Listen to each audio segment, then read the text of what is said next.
Bonjour de ma part, mon nom est Lotte Arndt et je suis très honorée de pouvoir modérer ce premier panel. Zaya, je voulais particulièrement te remercier pour avoir fait cette introduction dans cette perspective qui cherche les résonances entre le moment présent qu'on est en train de vivre et les années 30, 20, 30, 40, qui est en l'occurrence la période de laquelle on va parler lors de cette première session. Et où il me semble que la lecture, ou ce qu'on peut trouver dans les revues dont vous allez parler toutes les deux, donc Sarah Friault-Salgas de la négritude dans un contexte panafricain, journaux et revues littéraires et politiques à Paris de l'entre-deux-guerres, et Catherine Fima de la question de qu'est-ce que c'est qu'une revue juive dans les années 20, également à Paris. Donc on se retrouve exactement là où on est maintenant et aujourd'hui. Et si Zaya a souligné tout à l'heure la question des temporalités à l'échelle différente à l'échelle globale, il me semble important aussi de penser cette question là où on est et de comprendre que l'unité du territoire ne veut pas dire qu'il y a un seul type de récit et un seul type de temporalité qui s'y rejoignent. Et alors du coup, en quelle mesure une ville comme Paris, dans les années 20 et 30, peut devenir un territoire où se croisent des histoires venues d'ailleurs et qui se reconfigurent dans ce contact et dans ces processus de traduction. Et je pense qu'on va un peu en parler dans le cas des deux revues. J'introduis donc rapidement Sarah pour la première présentation. Sarah qui travaille donc comme responsable des archives du musée du Quai Branly depuis 2003 et qui avant, et ça me paraît important en vue de la seconde communication, a été assistante d'exposition au musée d'art et d'histoire du judaïsme à Paris. Elle a été notamment la commissaire d'une exposition qui, pour moi personnellement, a été incroyablement importante. C'est Présence africaine, une tribune, un mouvement, un réseau, en 2009 à Paris et en 2011 à la bibliothèque Cheikh Anta Diop à Dakar. Et puis, quelques années, 2 ans après, l'Atlantique noir de Nancy Cunard, la Negro Anthology entre 31 et 34. Et récemment, l'exposition Dakar 66, chronique d'un festival panafricain, réalisé ensemble avec Dominique Malaquet et Cédric Vincent. J'introduirai Catherine Fima tout à l'heure. Et Sarah, je te laisse la parole pour 25 minutes.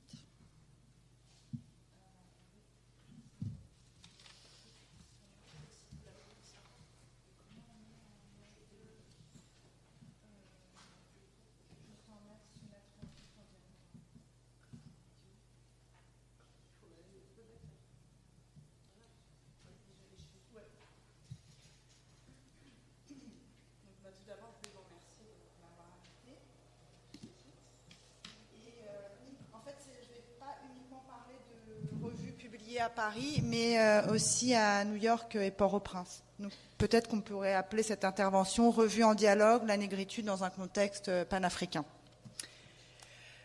Donc, aujourd'hui, on peut dire que l'histoire de la négritude, de ses acteurs, le contexte politique dans lequel elle apparaît, c'est-à-dire la colonisation, le racisme et la violence que tout cela a engendré, est assez connue. Pourtant, ce mouvement littéraire est rarement associé au contexte panafricain qui émerge à la fin du XXe siècle et qui, dans les années 30, le moment où le mouvement de la négritude apparaît, est déjà important et multiple, et notamment relayé par différents journaux et revues. Avant de commencer ma présentation, il me semble nécessaire de rappeler brièvement la définition du panafricanisme. Pour cela, j'utiliserai celle donnée par l'historien Elikiam Bokolo à la première conférence des intellectuels d'Afrique et de la diaspora qui s'est tenue à Dakar en 2004. Je cite. Le panafricanisme du XXe siècle a d'abord été une réponse à la spoliation matérielle, à l'exploitation économique, à la domination politique et culturelle et au racisme dont les Africains ont été partout victimes, aussi bien dans les territoires colonisés de l'Afrique que dans les métropoles coloniales et dans les anciennes colonies du Nouveau Monde, devenues des États indépendants et réputés démocratiques. Un autre historien, Hakim Hadi, explique aussi le panafricanisme comme étant, je cite, « la reconnaissance du fait que les Africains, ceux du continent comme ceux de la diaspora, doivent faire face à des formes communes d'oppression, sont engagés dans une lutte commune pour la libération et partagent aussi une destinée commune. Je vais donc vous présenter quelques revues et journaux des années 20 et 40 qui furent d'une certaine manière les relais des panafricanismes du début du XXe siècle et plus spécifiquement du panafricanisme qu'on pourrait qualifier de culturel. Cette présentation sera consacrée également aux connexions entre ces revues qui furent les relais de débats transnationaux entre l'Europe, l'Afrique et les Amériques, sur les questions raciales et coloniales, mais aussi sur une volonté des intellectuels dominés de valoriser ou faire émerger leur culture. Ces journaux révèlent clairement le déplacement des idées et des combats entre 3 continents. Ils révèlent également les différents types d'engagement des communautés noires en France, en Afrique et dans les Amériques. En effet, il n'existait pas une unique stratégie face aux colonisateurs ou aux dominateurs. Avant de commencer une présentation du corpus édité en France, je vous propose de partir de New York et Port-au-Prince, 2 villes dans lesquelles des intellectuels et des artistes noirs proposèrent de se réapproprier leur identité culturelle. Une réappropriation qui eut beaucoup d'influence sur les Antillais et Africains de France dans les années 30 et dont les revues, dont je vous parlerai un peu plus tard, relayèrent les textes et les idées. C'est donc en 1925, à New York, que l'intellectuel africain-américain Alan Locke, que vous pouvez voir ici, coordonna 2 publications qui avaient l'une et l'autre l'ambition d'illustrer le New Negro ou le mouvement de la Harlem Renaissance, en mettant en valeur tous les genres d'expression du monde noir, tels que la poésie, la littérature, l'art, mais aussi les sciences humaines. La première publication est le numéro spécial de la revue Survey graphique qu'il intitula Harlem Mecca of the New Negro, que vous pouvez voir ici. Et la seconde est une anthologie aujourd'hui historique, The New Negro. Locke avait l'ambition de mettre en avant une jeune génération d'écrivains, d'intellectuels et artistes noirs qui s'appropriaient alors leur héritage africain, revendiquaient leur identité américaine et dénonçaient les conditions des Noirs. Il souhaitait mettre en avant notamment les écrivains et poètes Langston Hughes, Zora Neale Hurston, Claude McKay, Countee Cullen, les artistes Paul Robeson, Aaron Douglas, ou encore les idées d'un des plus grands intellectuels africains-américains du XXe siècle, W.B. Du Bois. Au sujet des travaux d'Alan Locke, de nombreuses publications existent évidemment aux États-Unis, mais pour la France, je vous renvoie aux travaux d'Anthony Mangeon, auteur de l'article « Miroir des littératures nègres » d'une anthologie L'Autre Revue, publié dans le numéro spécial du Gradiva que j'ai coordonné à l'occasion de l'exposition Présence africaine.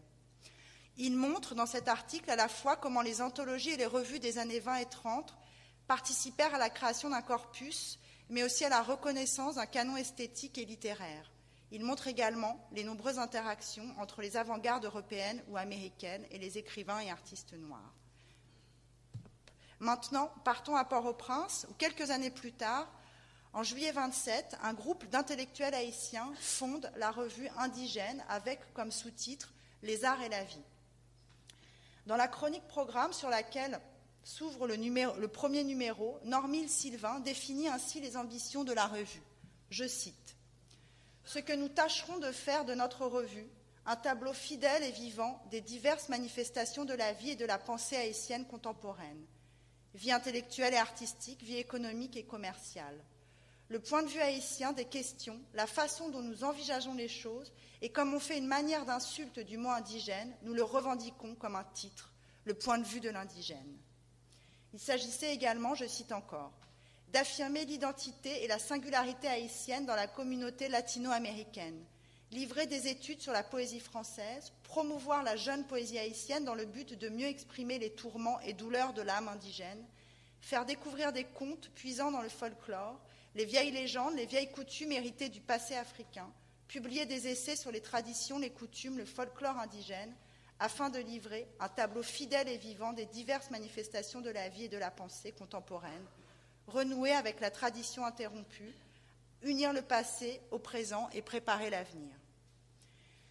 Une interview dans le 3e numéro de la revue du célèbre écrivain Jacques Roumain, qui fut ethnologue au musée d'ethnographie du Trocadéro dans les années 30, puis en 1941 membre actif du premier institut d'ethnologie haïtienne, est à la fois révélateur des ambitions des fondateurs de la revue, mais aussi de la modernité de la pensée de Roumain, que j'aime particulièrement, donc je suis contente de pouvoir le citer. Je cite « Je crois que ceux qui nous ont précédés s'en sont trop exclusivement tenus aux quelques écrivains français dont la renommée leur parvenait. Ils sont complètement désintéressés de la marche de la littérature mondiale. Tort profond et qu'on ne déplorera jamais assez. Au XXe siècle, le mot peut vous paraître grandiloquent, mais il exprime ma pensée. On est citoyen du monde. De plus en plus, les littératures tendent à sortir des limites des frontières. Elles s'influencent réciproquement, d'où un certain intérêt à connaître les représentants de la pensée étrangère pour se mieux posséder soi-même. Donc il écrit ça en 27. Dans ce même interview, Romain évoque les poètes du New Negro et notamment Cantillon, je cite. Et l'on a candidement ignoré qu'il y avait là, aux États-Unis, à 4 jours de nous, une florissante poésie nègre et originale, Cantillon par exemple. Dans le numéro suivant, datant d'octobre 27, une notice biographique de Cullen est publiée et 3 de ses poèmes sont traduits en français. Pour continuer brièvement sur les liens entre Jacques Roumain et les poètes de la Harlem Renaissance, il me semble intéressant d'évoquer ces liens avec le poète Langston Hughes qu'il rencontre en 1941. En août 1931, Roumain écrit dans le Haïti Journal « Langston Hughes est le plus grand poète noir de l'Amérique. Il n'est point, à mon sens, d'écrivain de sa race qui l'égale comme romancier. » Pour finir sur Jacques Roumain, je vous renvoie aux travaux de Léon François Hoffmann, qui a publié les œuvres complètes de Roumain, et à ceux de Christine Laurière, qui a plus particulièrement travaillé sur ses activités d'ethnologue. Alors, juste pour vous expliquer mon illustration, ça c'est quelque chose que j'ai publié dans le Gradiva consacré à Nancy Cunard, où on voit Roumain et Langston Hughes en 1937 à Paris, et Nancy Cunard aussi. Enfin, il y a Roumain avec une signature de Langston Hughes. Je fais une parenthèse très rapide. Ce qui est intéressant, c'est que c'est par Langston Hughes que Nancy Cunard publie les textes de Roumain dans son anthologie, et c'est Hughes qui traduit Roumain en anglais. Enfin voilà, tous ces échanges sont vraiment... Bon, je ne pouvais pas m'attarder là-dessus, mais du coup j'ai choisi cette image. On les voit tous à Paris au congrès antifasciste, je crois, de 1937. Pour revenir à la revue Indigène, c'est dans le premier numéro de cette revue, qui ne dure que 2 ans, 27-28, que l'un des plus grands intellectuels haïtiens du XXe siècle, Jean Price-Mars, publie le texte « Ainsi parla l'oncle, la famille paysanne, mœurs locales et survivances africaines », qui devait précéder la publication en 28 d'un classique de l'ethnologie haïtienne, du même titre que l'article « Ainsi parla l'oncle ». Jean Price-Mars écrit alors dans sa préface « Nous avons longtemps nourri l'ambition de relever aux yeux du peuple haïtien, de révéler aux yeux du peuple haïtien la valeur de son folklore.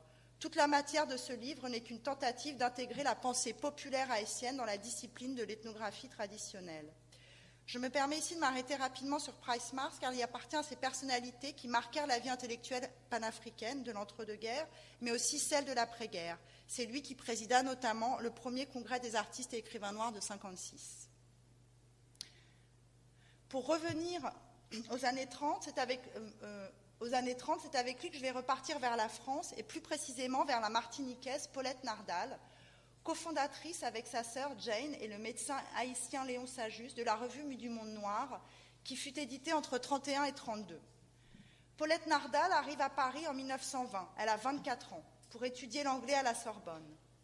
Installée avec sa sœur Jane à Clamart, elle participe à la vie intellectuelle parisienne en coordonnant notamment les pages culturelles de la Dépêche africaine, fondée en février 28 par le Guadeloupéen Maurice Satineau, dont le sous-titre était « Grand organe indépendant de correspondance entre les Noirs et d'études des questions politiques et économiques coloniales. Sa devise, défendre nos colonies, c'est fortifier la France, révèle le caractère assimilationniste de cette publication. À ce moment-là, l'autre activité des sœurs Nardal était la tenue d'un salon littéraire et musical dans leur appartement de Clamart. Bilingue, elle pouvait jouer le rôle de passeuse culturelle entre les Noirs d'Afrique, des Caraïbes et d'Amérique du Nord. Les écrivains et poètes Léopold Sédar Senghor, Aimé Césaire, René Maran, Cantillon, Jean Price-Mars, dont nous parlions, s'y rencontraient.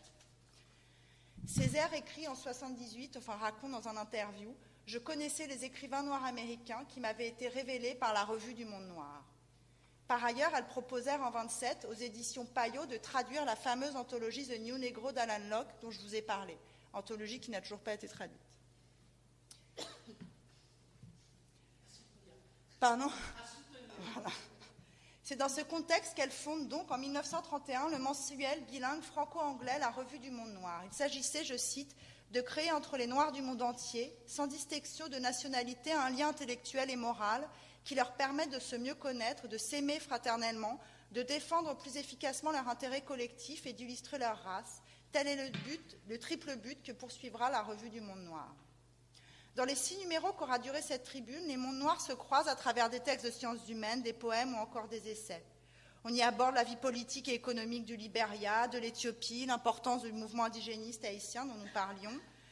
On y trouve des récits du 19e siècle d'esclavage africain-américain. On parle des Noirs de Cuba ou de l'engagement poétique de Langston Hughes ou Claude McKay. Sont publiés des articles sur l'Afrique, son histoire, les liens entre la culture occidentale et africaine.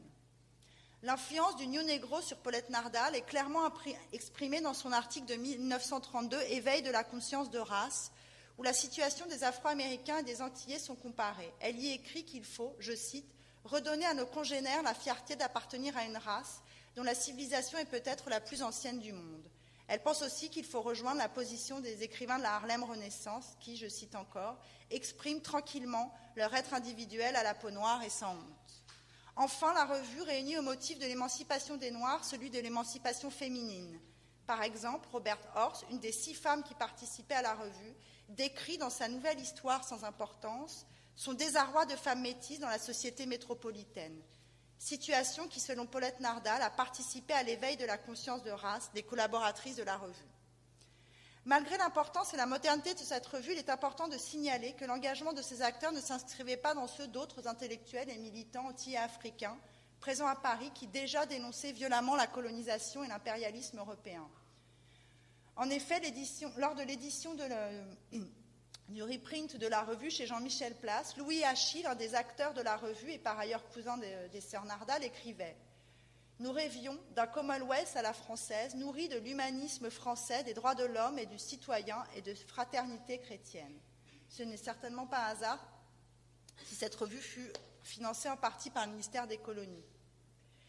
Pour finir sur la revue et revenir sur les différentes stratégies et surtout les différentes visions de la question coloniale des intellectuels et militants antillais, je ferai un détour de nouveau vers la négroanthologie de Nancy Cunard. Alors, quand elle constitue son anthologie, elle écrit un peu à tout son entourage pour pouvoir constituer son corpus. Et l'écrivain jamaïcain Claude McKay lui écrit « Il y a aussi une Martiniquaise, Paulette Nardal, 7 rue Hébert à Clamart, près de Paris, qui édite la revue du Monde Noir. Je lui ai parlé de vous dans une lettre. Elle pourrait vous être utile. J'ignore s'il faut que je vous précise qu'il faudrait mieux ne pas lui tenir un langage trop à gauche. » Les dernières revues que j'ai présentées sont comme la revue du Monde Noir, issue du milieu martiniquais de Paris. Cette spécificité ne les empêche pas pour autant de s'inscrire dans l'histoire du panafricanisme culturel. La première est Légitime Défense, dont l'unique numéro sort en juin 1932. Un reprint de ce numéro a lui aussi été publié en 1979 par Place. Lorsque les 3 jeunes Martiniquais, Étienne Léraud, Jules Marcel, Monroe et René Ménil, qui avaient participé à la revue du Monde Noir, trop modérés pour eux, signent le manifeste de l'unique numéro de Légitime Défense, ils ont 22 et 25 ans, et baignent entre 22 et 25 ans, et baignent donc dans les préoccupations de leur génération, dont parle l'historien allemand Michael Goebbels dans son livre qui vient juste d'être traduit, extraordinaire, vraiment que je vous conseille vivement, Paris, capitale du tiers-monde, comment est née la révolution anticoloniale 1919-1939, qui vient d'être traduit à la découverte. En effet, ce dernier montre que dans les années 30, Paris est une grande capitale anticoloniale.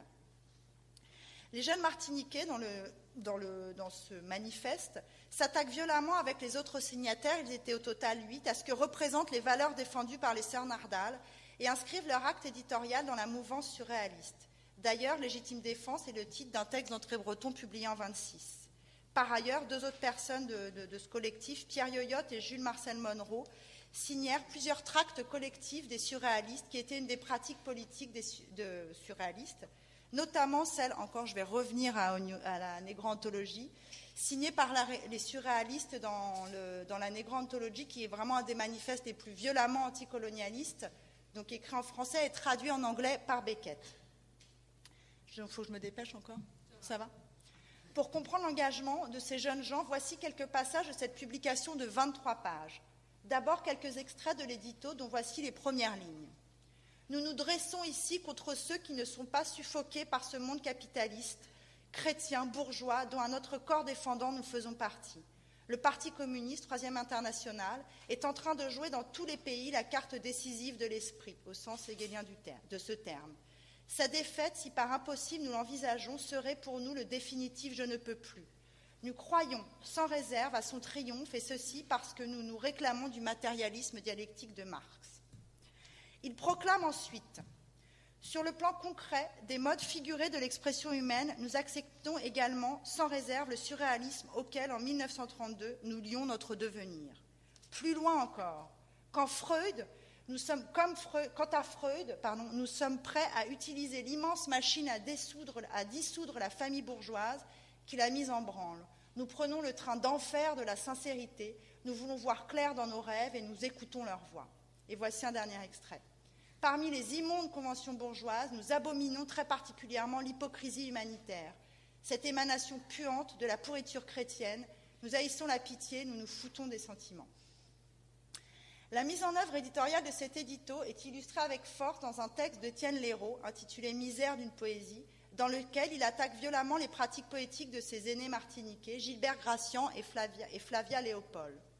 Pour revenir au lien avec les surréalistes, il est intéressant de constater que la même année, André Breton publie un pamphlet « Misère de la poésie » dans lequel la forme de l'engagement poétique est aussi questionnée. D'une certaine manière, les conclusions du texte de Léraud que je vais vous lire et les questionnements des poètes surréalistes donc sur la forme de la poésie, comment doit être la poésie d'un poète engagé, se fait un peu partout chez les Martiniquais, chez les surréalistes. Léraud écrit, du jour où le prolétariat noir que suce aux Antilles une mulâtraille parasite vendue à des blancs dégénérés accédera en brisant ce double joug au droit de manger et à la vie de l'esprit, ce jour-là seulement il existera de la poésie antillaise. Après avoir présenté les axes fondamentaux de ce pamphlet, voici deux autres thèmes qui révèlent son caractère panafricain et la diffusion des textes et des luttes politiques entre les rives de l'Atlantique. Le premier est la publication d'un extrait en français, en français, du magnifique roman de Claude McKay, Banjo. Ce roman extraordinaire qui se passe à Marseille dans les années 20 avait été publié aux États-Unis en 1929 et très tôt traduit en France par les éditions Ryder en 1931. Le titre qui accompagne cet extrait était « L'étudiant vu par un noir américain », passage dans lequel McKay se moque de l'étudiant bourgeois martiniquais qui se réfère à Joséphine de Beauharnais pour parler de son île. L'autre texte est encore d'Étienne Léraud, « Civilisation ». C'est un texte très court consacré aux 9 Noirs de Scottsboro qui furent condamnés. C'était toute une affaire juridique qui a eu lieu aux États-Unis où 9 Noirs ont été condamnés en 1931 accusés de viol d'une femme blanche et ça a été vraiment un des grands procès qui symbolisait la violence raciale aux États-Unis. Et là aussi, là aussi, concernant cette affaire, on a pu voir les différentes stratégies des militants noirs. Alors, par exemple, la Revue du Monde Noir, dont on a parlé, défendra la stratégie de la NNACP des États-Unis, qui était aux yeux des communistes des militants qui s'étaient engagés pour la cause des Noirs d'une manière beaucoup trop molle, des militants communistes trop molles et pas assez radicales. On verra que Léraud, lui, évidemment, critique violemment la NNACP et défend les causes communistes. À la fin de son article, il écrit « Quand donc les Noirs d'Amérique comprendront-ils de façon efficace que la seule évasion possible de l'enfer américain est pour eux dans le communisme ?» Passons maintenant au numéro unique de l'Étudiant noir, connu pour être l'acte de naissance de la négritude. L'ancêtre de cette publication historique, qui était l'organe de l'Association des étudiants martiniquais en France, s'appelait l'Étudiant martiniquais. Il fut créé la même année que Légitime Défense en 1932. En 1934, Aimé Césaire adhère à l'association, il en devient ensuite le président et décide de renommer en 1935 leur publication l'Étudiant noir. À propos de ce titre, le poète guyanais Léon Gontran Damas dira « L'Étudiant noir, journal corporatiste et de combat, avait pour objectif la fin de la tribalisation du système clanique en vigueur au quartier latin. On cessait d'être étudiants martiniquais, guadeloupéens, guyanais, africains et malgaches pour n'être qu'un seul et même étudiant noir. » C'est évidemment cette nouvelle perspective qui a inscrit ce numéro dans une histoire intellectuelle du panafricanisme. Pourquoi ce numéro de 8 pages est-il considéré comme historique ? Page 4 de ce numéro, Aimé Césaire y publie « Nègrerie, jeunesse noire et assimilation ». Le mot négritude n'apparaît pas, mais les préceptes sont là. Je cite. « La jeunesse veut agir et créer. Elle veut avoir ses poètes, ses romanciers, qui lui diront à elle ses malheurs à elle et ses grandeurs à elle.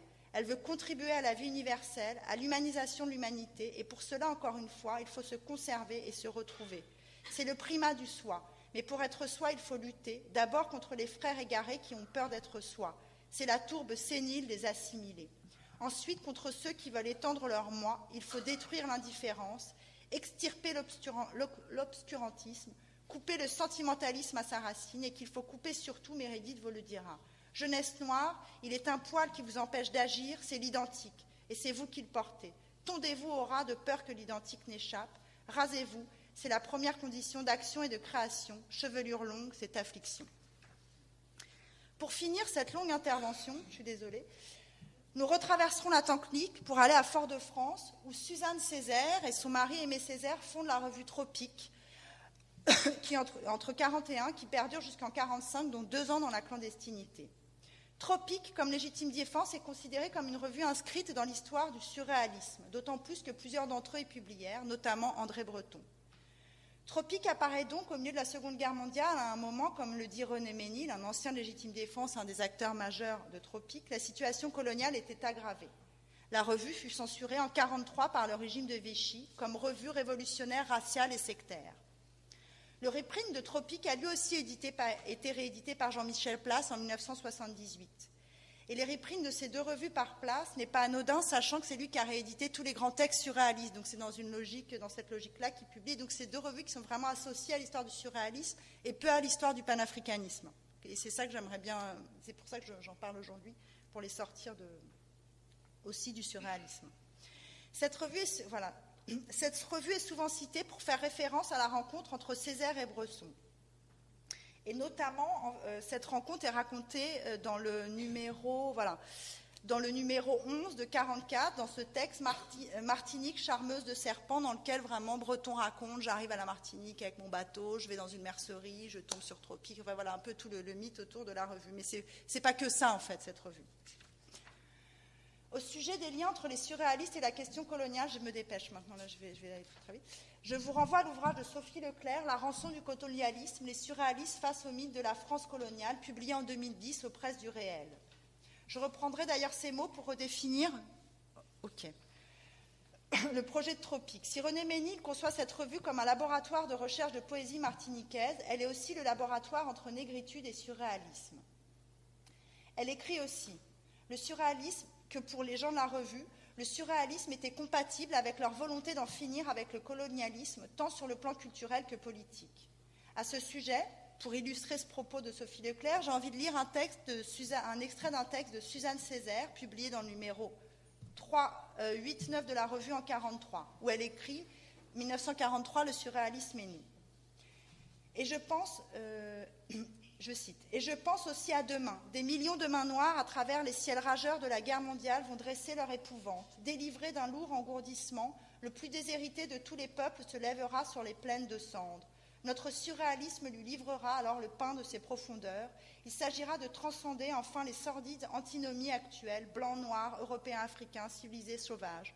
Retrouver enfin la puissance magique des Maoulis, puiser à même les sources vives, purifier à la flamme bleue des soudures autogènes les niaiseries coloniales, retrouver notre valeur de métal, notre tranchant d'acier, nos communions insolites, surréalisme, corde raide de notre espoir. » Donc je vais devoir aller un peu vite. Donc, comme dans la revue indigène, les gens de la revue Tropique vont essayer donc, de valoriser la culture martiniquaise et le folklore local, mais aussi la botanique. On trouve par exemple des articles je suis désolée, il faut que j'aille très très vite, sur la faune précolombienne dans les Antilles françaises, la dénomination générique des végétaux aux Antilles françaises, histoire et légende qui s'y rattachent. Comme dans les autres revues, ils vont aussi se rattacher à la culture africaine, etc. Le dernier élément qui inscrit Tropique dans la continuité des autres revues, notamment de la revue d'Indigène et de la revue du Monde Noir, ce sont les liens avec l'Amérique latine et avec les autres îles de la Caraïbe. Dans le numéro 10 de 1944, Césaire introduit, comme il le dit, un conte nègre cubain de Lydia Cabrera, Brigantino Brigantin.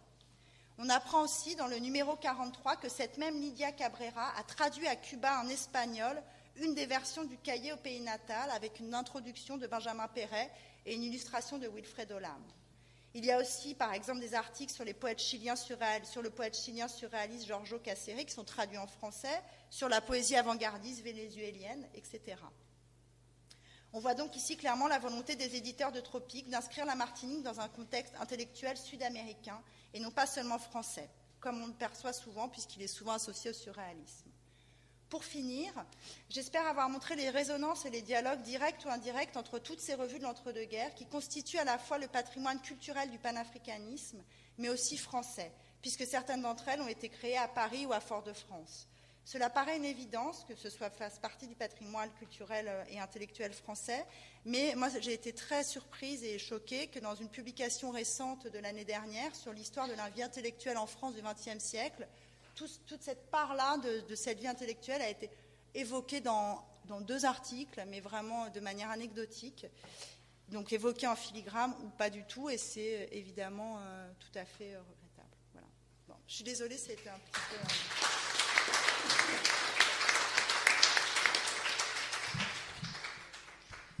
Merci Sarah pour ta présentation. Ce que je trouvais particulièrement intéressant, c'est justement ta tentative de relire certains concepts qu'on a tendance à opposer. Comme alors souvent la lecture de la négritude et la lecture du panafricanisme ne vont pas nécessairement de pair. Et je pense que tu as très bien montré comment à différents moments ce concept ou les tendances de la valorisation culturelle dont la négritude fait partie, dont elle n'est évidemment pas l'unique forme, est traversée par des solidarités transnationales telles le panafricanisme, mais pas uniquement.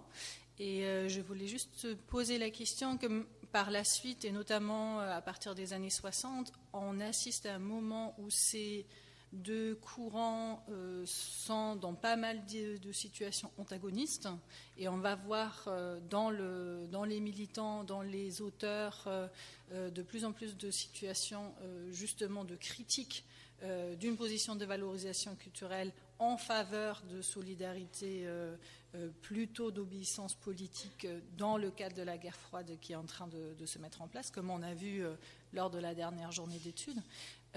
Comment tu dirais que là, au moment des années 20 et 30, cette dynamique entre association, entre faire cause commune et opposition dans les modalités des solidarités se mettent en place? Moi, je pense clairement que finalement, on a toujours eu tendance à opposer ces 2 stratégies. Et moi, je pense que c'est des stratégies qui, à un moment, se séparent et se retrouvent à des moments différents. Voilà. Et que ça se voit dès les années 20, par exemple, Étienne Léraud. En fait, j'aurais adoré vous parler aussi de toute une autre partie de publications qui existent à cette époque-là, au même moment aussi à Paris, qui sont tous les journaux liés au Parti communiste, le Cri des Nègres, la Race Nègre, etc. Et en fait, on se rend compte que tous ces gens se lisent et font référence aux uns et aux autres. Par exemple, Étienne Léraud, en 1932, il fonde Légitime Défense et il fait partie de l'Union des travailleurs nègres. Au même moment, tout se croise, et je pense notamment pour les années 60, par exemple Présence africaine, qu'on a qualifiée uniquement comme étant une illustration de la négritude culturelle assez classique. C'est évidemment, je pense que tu le sais, beaucoup plus complexe, et ça a toujours été plus complexe, et ça commence dès les années 20-30. Et moi, je n'ai jamais eu, en tout cas dans ma manière de travailler, et dans la manière dont j'ai travaillé sur ces revues, c'est cette idée que c'était antagoniste. C'est des moments qui se croisent, des discours où à des moments on est solidaire, à d'autres on fait un peu notre vie de militant ou d'intellectuel, à des moments on n'a pas le choix, il faut être ensemble. Donc voilà, et je pense que tout ça se révèle dès les années 30, et je pense que, oui, parce qu'ils n'ont pas eu le choix, les uns et les autres n'ont pas eu le choix d'être solidaires, et il y avait d'ailleurs un respect tout à fait mutuel. Et voilà. Enfin, je ne sais pas si je réponds à ta question, pardon. Je pense qu'on va pouvoir la reprendre tout à l'heure dans la discussion entre vous deux.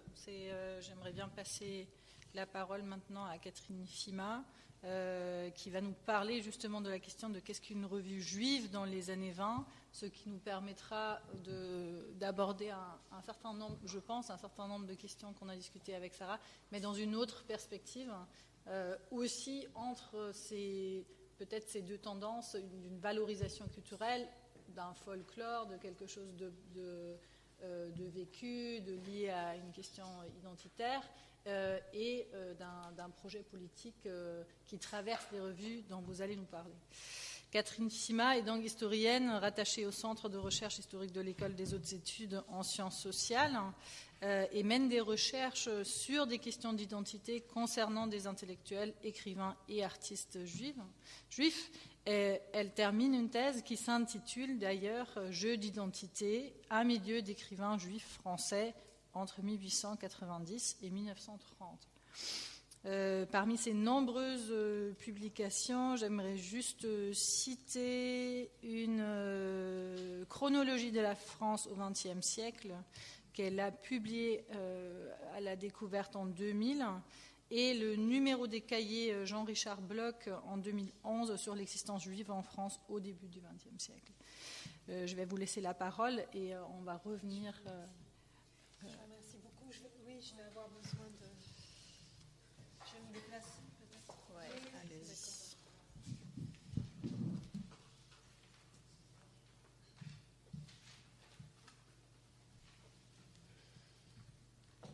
Ça va aller? Je vais voir, je ne sais pas où est le fichier.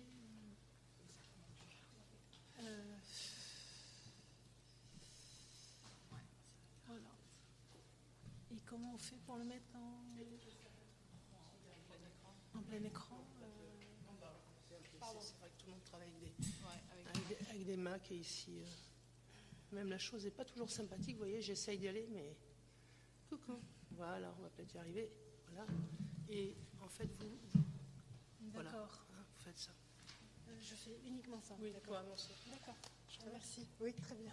Merci. Merci beaucoup de m'avoir invitée. Je suis très heureuse d'intervenir sur qu'est-ce qu'une revue juive. Merci. Dans les années 20, je regarde l'heure pour savoir. Voilà. Alors, j'enchaîne tout de suite. Les revues juives dans les années 20 en France héritent d'un contexte particulier, issu immédiatement de la Grande Guerre, donc dans un contexte de foisonnement général, de renouveau. Ces revues juives émergent également en raison d'un environnement culturel nouveau juif, celui d'un vocabulaire juif laïcisé, d'une redéfinition d'un type d'identité juive qui passe par une expression d'abord littéraire et qui est issue de l'affaire Dreyfus et des débuts du mouvement sioniste. Elles sont aussi la reprise et l'amplification de mouvements d'expression dont la Première Guerre mondiale, est venue rompre l'élan. Ce mouvement né vers 1905 qui a été nommé ensuite la Renaissance culturelle juive. Toutefois, la Renaissance culturelle juive ne recouvre pas l'entière réalité de ce qui se joue culturellement pour ces revues dans les années 20. Aussi, je me poserai la question de ce qui caractérise une revue juive dans les années 20 en articulant mon propos autour de la notion de différence.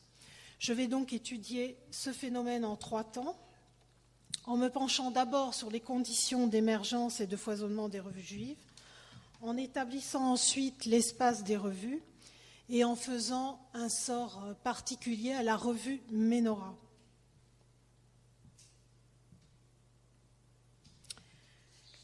Alors, les conditions de foisonnement des revues juives dans les années 20, on dispose dans les années 20 d'un environnement historique favorable. Un contexte donc de renaissance culturelle juive est né à la fin du XIXe siècle en Europe orientale, avec la florescence de revues en yiddish, et en France vers 1905, avec le besoin d'une expression spécifique de la différence juive qui se fait jour en langue française et non pas en langue yiddish. C'est toute la difficulté de l'émergence de ces courants. Le modèle transposé en français, finalement, est celui de l'écrivain juif anglais, Israël Zangwill, qui mène exactement le même genre de recherche au même moment. Donc, des auteurs juifs font paraître dans les années 10 des textes à thématique juive dans des revues généralistes et littéraires et qui ne sont pas spécifiquement juives. Également dans des associations culturelles qui naissent à ce moment-là. Et finalement, la guerre coupe ce premier élan, ce qui fait qu'on croit que la Renaissance juive ne naît qu'en 1920. Or, en 1920, c'est une réactivation de ce phénomène qui était déjà antérieur et qui est issu de l'affaire Dreyfus.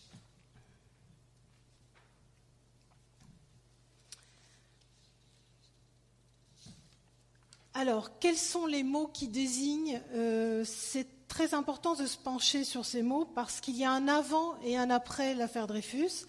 Et la question de la dénomination des revues est importante et influe sur... la question des noms, c'est-à-dire israélites ou juifs, influe sur la dénomination des revues dans les années 20. La question donc est posée dans un contexte français spécifique, celui de la Révolution française. Le citoyen juif français, avec l'émancipation, devient israélite, un israélite. Et le mot israélite a longtemps prévalu. Exemple dans la Fondation israélite universelle ou dans les premières revues juives du XIXe siècle, les archives israélites, l'univers israélite. Le mot juif réémerge et passe du statut dévalorisé et de l'injure, de l'insulte, à celui d'une revendication d'une identité assumée par les intellectuels, les écrivains, les savants et les artistes dans le contexte de l'affaire Dreyfus. Et au reste, ensuite, le sionisme va réactiver ce phénomène et va donner une forme de fierté au mot, ce qui fait que le mot va se retrouver dans la plupart des titres des revues juives des années 20. Alors, quel est l'espace, dans un deuxième temps, donc, des revues juives ?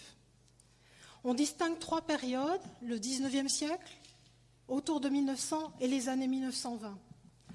Donc au XIXe siècle, la situation du XIXe siècle est la suivante, c'est qu'avec la Révolution française et l'émancipation, la nation juive disparaît au profit d'une confessionnalisation finalement du judaïsme.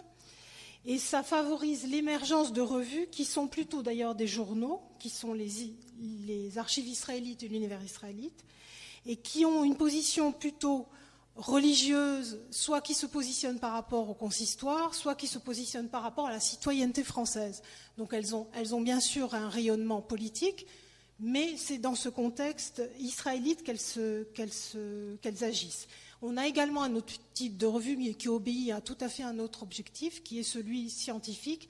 Et là, le mot juif, d'ailleurs, apparaît puisqu'il s'agit de l'exégèse et de l'historicisation du judaïsme. C'est la revue des études juives. Donc voici ces revues. Donc vous voyez à gauche les archives israélites, l'univers israélite et la revue des études juives. Au tournant du siècle, avec l'affaire Dreyfus, on a une redéfinition à cause de l'antisémitisme. Il y a une prise de conscience qui se fait parmi les artistes, les intellectuels juifs, qui fait que finalement l'individualisation du phénomène tel que la Révolution l'avait conduite et la confessionnalisation ne mène à rien finalement. Et l'antisémitisme perdure d'une certaine manière et plus ou moins culminant et d'une férocité telle que la plupart des intellectuels juifs réagissent. Et on a du coup l'émergence parallèlement du mouvement sioniste et les intellectuels juifs vont se positionner par rapport à ces questions et se poser des problèmes d'identité effectivement qui émergent. Donc on a une première revue sioniste qui paraît en 1899, l'éco-sioniste, qui devient donc le peuple juif en 1916-1917 et la renaissance du peuple juif en 1917 et qui redevient l'éco-sioniste après la guerre. Alors quelles sont les caractéristiques des revues des années 20 ? Dès la fin de la Grande Guerre, un bouillonnement intellectuel rend compte du remodelage géographique et politique du monde et notamment de la création d'un foyer national juif en Palestine, avec la conférence de la paix en 1919, qui devait accueillir les victimes des pogroms et des massacres pendant toute la guerre. Et donc l'idée désormais est qu'un juif nouveau apparaît, est issu de la Grande Guerre, c'est-à-dire que les vertus de courage sont reconnues aux juifs, la fidélité à la citoyenneté n'est plus à démontrer puisque le patriotisme a été démontré pendant la guerre, Et le modèle le plus absolu finalement de ce renouveau résiderait en Palestine grâce à l'agriculture. Donc on a un juif qui devient agriculteur, chose qu'on n'avait pas connue dans les époques antérieures. Donc le discours du renouveau juif se propage à la fois dans la poésie, dans des œuvres, dans les revues. Et les revues en témoignent abondamment. Et ce mouvement de renaissance juive qui est réactivé associe, il faut bien le voir, des juifs et des non-juifs. Certaines revues, même dans les années 20, parlent de filon juif pour qualifier ce phénomène, parce qu'il y a même des non-juifs qui écrivent dans cette veine et qui exploitent ce qu'on a appelé donc le filon juif. En plus, on a une floraison de livres sur des sujets de ce genre. Le nombre des acteurs concernés s'accroît, on a des éditeurs, on a des collections, on a un nombre croissant d'auteurs et de critiques. Alors les revues qui émergent émergent finalement sur fond de sensibilité, de ce qu'on a appelé des sensibilités juives, parce qu'il est très difficile finalement de définir ce que c'est, des thèmes juifs, la philosophie juive, le sionisme. Alors ce qu'il faut le remarquer, c'est que finalement, la religion n'est plus aussi prégnante qu'au XIXe siècle. Ce qui compte désormais, c'est le juif nouveau à travers le sionisme, qui développe une image tout à fait positive des juifs dans les années 20, et qui est le sionisme est finalement le thème le plus prégnant de toutes ces revues. On le voit, on a de grandes revues, la revue Ménorah, la revue juive d'Albert Cohen, Palestine qui rend compte de cette politique nouvelle et de l'association, la revue juive de Genève. Toutes ces revues ont une vocation sioniste plus ou moins affirmée et se positionnent par rapport au sionisme.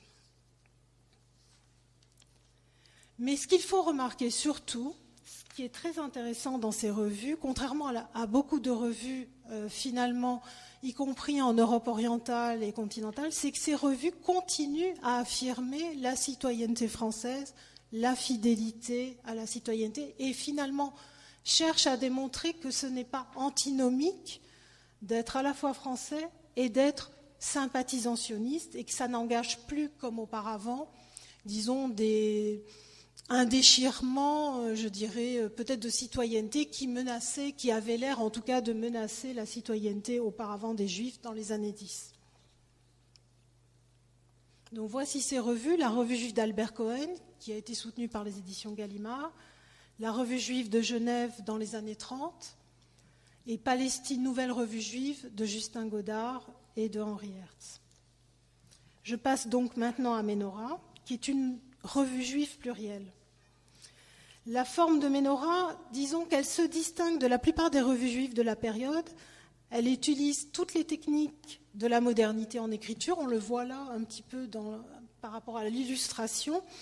Elle a une modernité en écriture et dans des façons de faire également, de mettre en page des photographies, des reportages, des enquêtes, des illustrations. Elle devient une sorte de modèle de l'entre-deux, un entre-deux public. On ne sait pas exactement à qui elle s'adresse. Finalement, il faudrait arriver à savoir si c'est uniquement un public juif, visiblement non.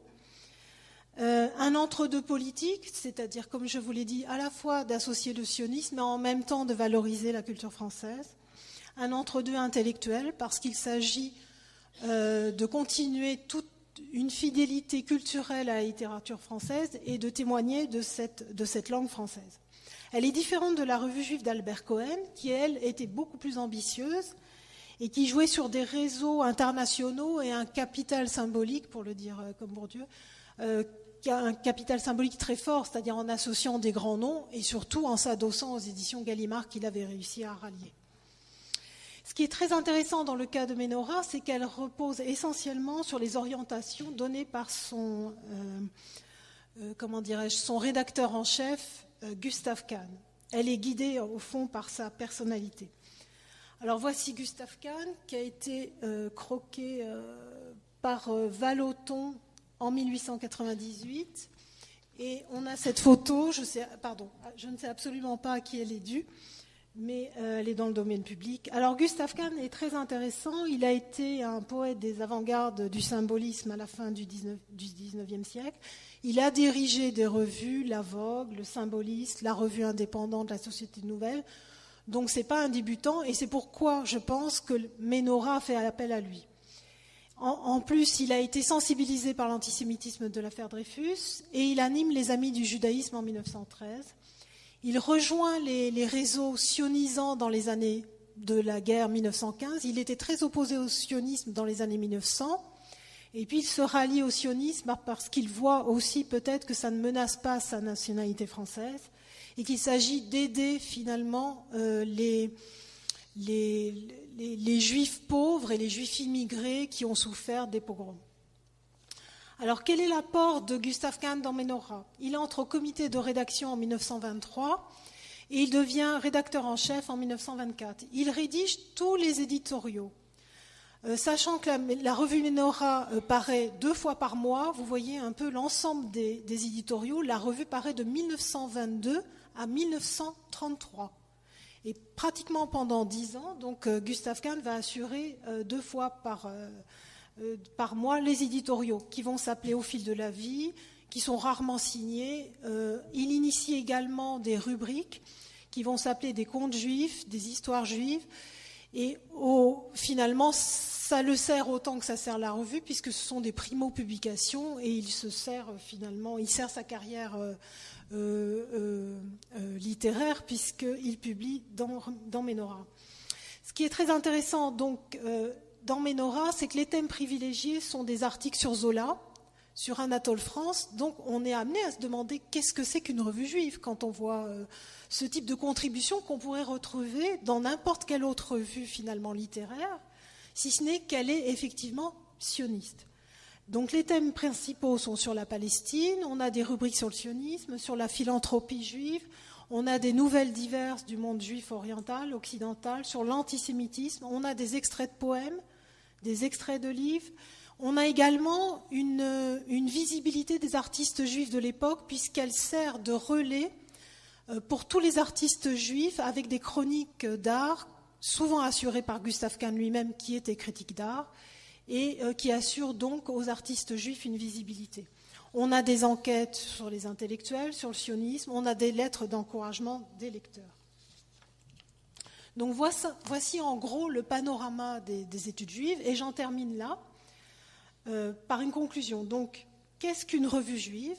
Les messages d'Orient dont vous voyez une image, d'Eliane Finbert, écrivain juif d'Alexandrie, n'a pas été considéré comme une revue juive dans les années 20, en 1926-28, date de parution de cette revue.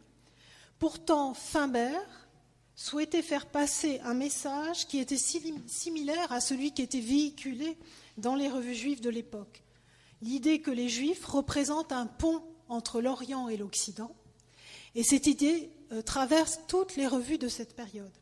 Alors on voit qu'il est difficile de répondre à la question « qu'est-ce qu'une revue juive ?» La spécificité d'une revue juive est-ce qu'elle ne peut tenir que dans son titre ? Ménora est-elle une revue juive parce qu'elle est sioniste ou parce qu'elle multiplie les hommages à Émile Zola qui a eu le rôle qu'on sait pendant l'affaire Dreyfus ?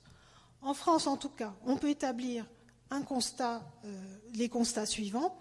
Dans les années 20, les revues juives se démarquent d'une définition religieuse antérieure. Les revues juives créent un espace particulariste ou particularisé en apparence parce qu'elles se positionnent sur un nouveau type d'émancipation lié au sionisme. Elles réactivent l'idée d'une renaissance culturelle juive liée à une redéfinition de ce que signifie être juif dans la modernité. Elles sont censées finalement représenter les discours du juif nouveau. Mais si la plupart des revues juives émergent dans le sillage de l'enthousiasme du sionisme et au besoin de lutter contre l'antisémitisme, ce qui est significatif pour les caractériser, c'est qu'elles sont surtout animées par des intellectuels juifs qui sont des écrivains, pour la plupart, qui sont insérés dans des espaces littéraires généralistes où ils publient et ils sont reconnus. Sinon, les revues ne peuvent pas continuer, d'ailleurs la plupart périclitent, et ce n'est que dans la mesure où ceux qui les animent sont reconnus dans d'autres espaces qu'elles continuent. Les revues juives seules ne constituent pas, par leur espace, un seul point de vue. Au fond, les revues juives manifestent qu'elles reflètent la personnalité de ceux qui les suivent, de ceux qui les animent. C'est le cas d'Albert Cohen, qui a rallié donc Gaston Gallimard à son aventure pour sionisme, et qui a une envergure qui allie littérature et sionisme, et qui a réussi à convaincre Sigmund Freud de faire un article dans sa revue, également Einstein, qui s'entoure de collaborateurs juifs et non juifs. C'est le cas également de Gustave Kahn, qui imprime à Ménora une tonalité qui en fait une revue française, juive, parce qu'elle met l'accent sur des questions qui se posent aux juifs. Le sionisme, qu'est-ce qu'être juif? Qu'est-ce qu'un théâtre juif? Qu'est-ce que l'art juif? Mais qu'elle traite en intégrant les réseaux littéraires qui évoluent ailleurs. Les revues juives sembleraient surtout répondre à des préoccupations de commune expérience, d'un sentiment juif, comme l'écrivait l'écrivain André Spire, ce qui laisse place davantage finalement aux questions qu'aux réponses assurées sur ce qui constitue ce sentiment. Je vous remercie.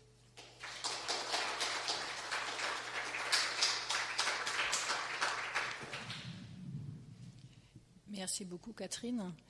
Moi, j'aimerais bien poser une question qui permet un peu de faire le lien entre vos deux communications, parce qu'on se retrouve un peu au même moment, pas toujours tout à fait au même endroit, mais avec des questions qui sont en partie très similaires et en partie pas du tout. Et à cet endroit-là, j'aimerais bien poser une question qui vient un peu d'aujourd'hui et de tous ces débats qu'on a eus ces dernières années sur la question de la convergence des luttes et de la possibilité de faire des ponts. Sarah, tout à l'heure, tu parlais pas mal du fait que les auteurs que tu trouves dans les revues que tu as présentées se lisaient entre eux et malgré les contextes différents, construisaient leur stratégie, leur discours en bâtissant avec les éléments des autres. J'ai eu l'impression que dans ce que vous nous avez présenté, qu'il y a eu aussi cette question des emprunts, de changement de champ, d'aller de publication plutôt dans des champs qui s'adressent dans un entre-eux et qui sortent de cet entre-eux tout le temps. En même temps, à ma connaissance, alors je connais mieux les revues que présentait Sarah, il y a très peu de lectures qui, pourtant, on pourrait s'imaginer, qui feraient que les auteurs et les revues que vous avez présentées se lisaient entre elles. Moi aussi, j'ai une réponse là-dessus. Je trouve ça assez intéressant. J'ai des réponses dans des revues que j'ai vues. Dans les années 20, on a notamment un député noir qui s'appelle, je me souviens, un député français, enfin des Antilles, qui s'appelle, je ne me souviens plus. En tout cas, il est relayé, son action est relayée, je ne me souviens plus. Je me souviens plus de son nom parce que j'ai pas réfléchi. Mais en tout cas, il est relayé dans les revues juives de l'époque. Parce que non, c'est le député. Je me demande s'il s'appelle pas Candace. Parce qu'il a été très intéressé en fait, justement, les Noirs sont intéressés par la façon dont les Juifs essayent de redéfinir, de se poser des questions par rapport à eux-mêmes, et souvent sont invités dans des cadres, justement, dans des conférences sionistes. Et il a appuyé plusieurs fois à l'époque, à cause du renouveau du foyer national juif, qui fait résonance en fait sur les Noirs, qui se pose la question aussi des fidélités nationales, et notamment dans le cadre des Antilles. Donc c'est relayé. Et notamment, les Juifs relaient aussi, par exemple, la littérature de René Maran. Quand même prix Goncourt en 1921. Et donc, on a des espaces qui sont ténus, ceci dit. Il ne faut pas non plus globaliser, mais on a des traces de cette circulation, en tout cas probablement d'un questionnement qui peut se retrouver commun à des moments et qui peut s'éloigner, où chacun finalement essaye de trouver des points d'appui, je dirais. Voilà. Si ça répond en partie. Alors, moi, j'ai pas de réponse enfin, je sais qu'aux États-Unis, très tôt, on a comparé les pogroms de Kishinev à la situation des Noirs américains. Le texte d'ouverture de leur... Excusez-moi, je fais toujours référence à la négro-anthologie, mais comme dans une anthologie, ça traite tellement de choses. Et le premier texte de Pickens, qui est publié dans l'anthologie, raconte un peu, fait cette comparaison entre ce qui se passe, donc c'est des choses en 1905, ce qui s'est passé et comment pas mal de Juifs ont dû quitter la Russie, et voilà, il y a des comparaisons comme ça. Moi, je pense, mais j'ai pas fait la recherche, qu'une autre sphère où le dialogue se fait certainement entre les militants de la cause anticoloniale et anti-impérialiste et l'engagement militant de certains juifs, ça doit se faire dans la presse communiste. En fait, voilà. Moi, je sais pas. Je voulais justement vous poser la question sur toute la presse yiddish communiste, sur la Neue Presse, etc. Toute cette presse-là qui apparaît. Je ne sais pas s'il y avait une presse bundiste à Paris dans les années 30.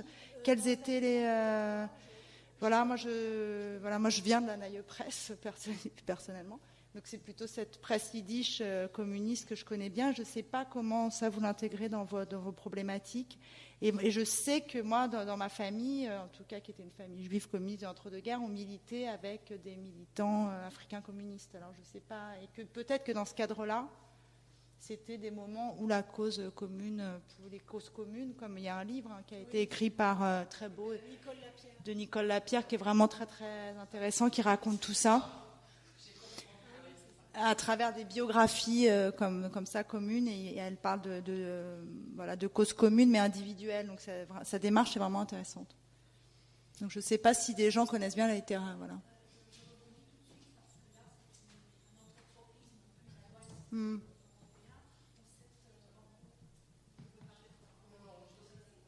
On enregistre, je crois. Ouais.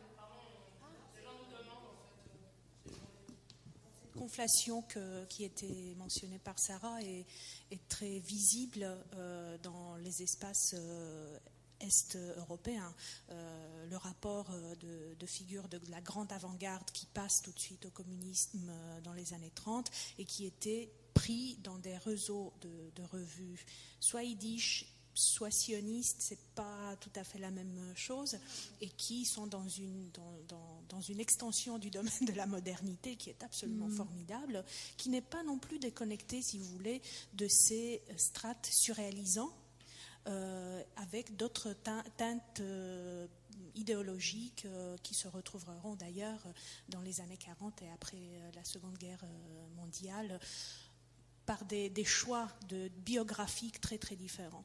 Et je pense que la connexion des revues juives est formidable en allant de Pologne par les espaces russophones, par des espaces roumains, moins les Slaves du Sud, et qui restent à être interrogés de ce point de vue, et qui passe bien sûr par l'adhésion au parti.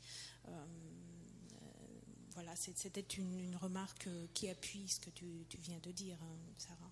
Après, je pense que c'est des choses à étudier un peu plus en détail, mais il y a plein de traces comme ça, un peu réparées. Et les traces passent par la traduction. Hein. Exactement. Par la traduction, une traduction de littérature dans les années 20-30, qui est exceptionnelle dans cette partie-là, qui sera reprise d'ailleurs après dans les années 45-46 par les grandes maisons d'édition russes. Le livre russe, la littérature russe, et qui édite de la littérature noire. Voilà. Oui, tout à fait. Au début des années 60, il y a plusieurs articles écrits là-dessus par un chercheur grec qui travaille là-dessus. Zaya, si tu voulais dire un mot.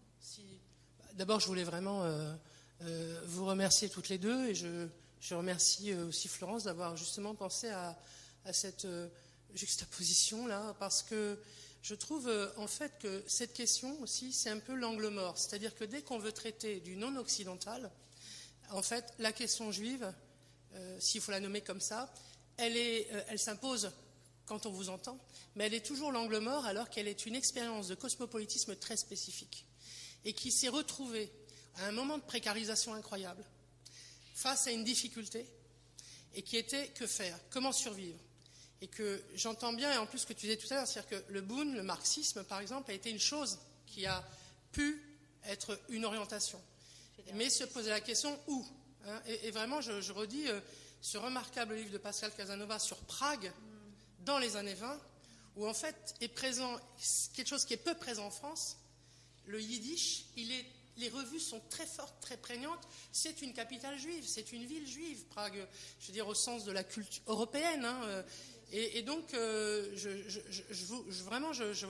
trouve que là aussi, pour le colloque à venir, c'est un angle mort qu'il va falloir vraiment penser, nourrir encore. Enfin voilà, c'est vraiment de ça.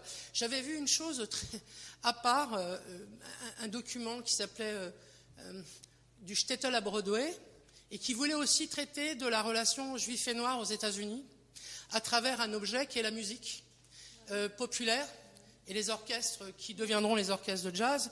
Et c'est le seul document vraiment par l'image où deux groupes d'individus finalement vont faire lien très fort pour être amenés à produire ensemble un son. Voilà. Mais c'est la seule chose vraiment que j'ai pu. Voilà. Sinon, pour revenir à cette question d'instabilité et de précarisation, je trouve que ce que vous avez dit à un moment donné, je ne sais plus, il faut que je reprenne mes notes, mais quand vous avez dit par exemple, peut-être que Kahn pouvait se permettre de parler de cette manière parce qu'il était assuré par son identité française, quoi. Le problème, c'est que dès qu'on sort du contexte français et qu'on pense austro-hongrois et après germanique, on n'est plus du tout dans la même... Et donc, il y a un autre type de production, en fait, c'est ça. Hein, il y a un autre type de production. Voilà. Oui, je pense que ça conditionne. Je pense que le contexte français est très spécifique.